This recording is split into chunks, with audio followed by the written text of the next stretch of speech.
Your day of birth, the best gift I ever got you. Black with white side stripes Speedos.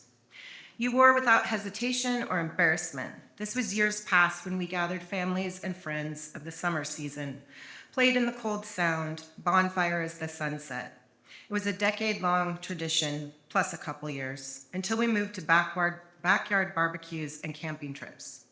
Last year, 2023, on July 7th, the day after your birthday that you spent alone in San Juan del Sur, presumably drinking rum on your porch and reposting a cryptic, and 2 weeks later, too heartbreaking to reread message on social media. We talked to you for over 2 hours into the night. The bats swooping and tide rising as I smoked and sipped whiskey, half listening to you and Dan's conversation. I was exhausted. From work, people, everyone's problems, life. So I chose not to fully engage. And you were in such a dark place, but didn't want to hear. Just come back, come home, it'll work out. I now wonder, did you know it wouldn't work out?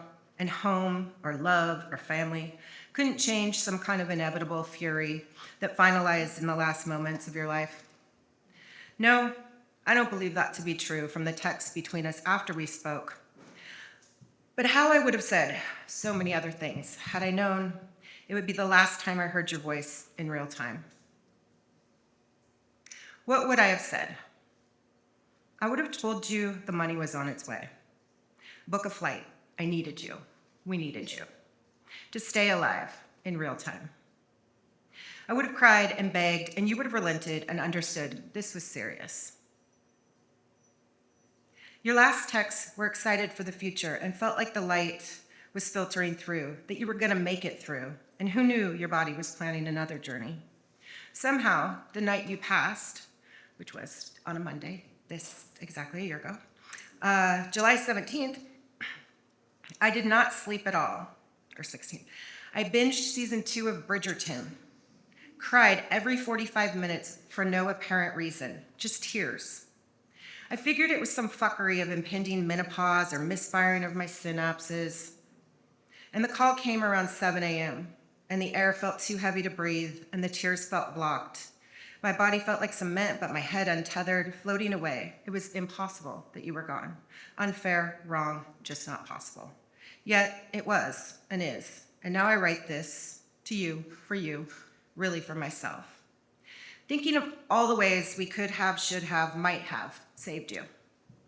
Mostly from yourself, goddammit. You had to have known you needed to come home. If nothing else, then to not be alone. You died alone. This is what keeps me up at night. This is what makes me angry and sad and hurt and regretful and inconsolable. I heard from someone who was there when the ambulance took you, that you were screaming, "I can't breathe," over and over. And then they drove away with you. And you never returned. And we tried so hard to find you, and nobody in that damn country treated your passing with any respect. We thought we had you, we thought we found you, and we would spread your ashes per your wishes.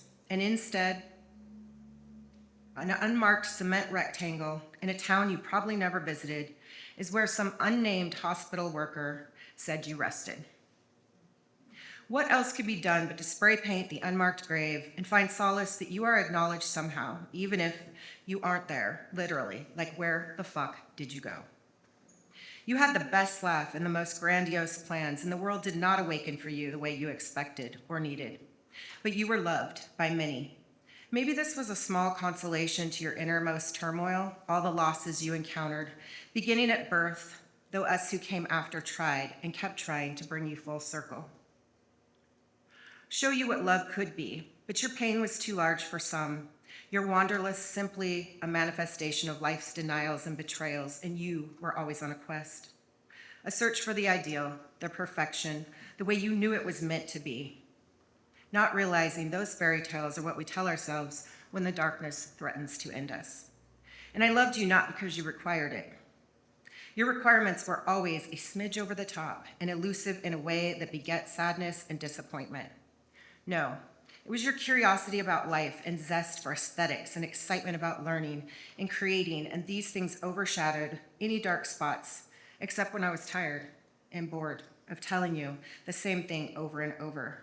The solutions to cycling problems that I arrogantly wanted to fix. You knew when I was done too. Perception being, ironically, one of your strong suits. Except with yourself. And that's not true either.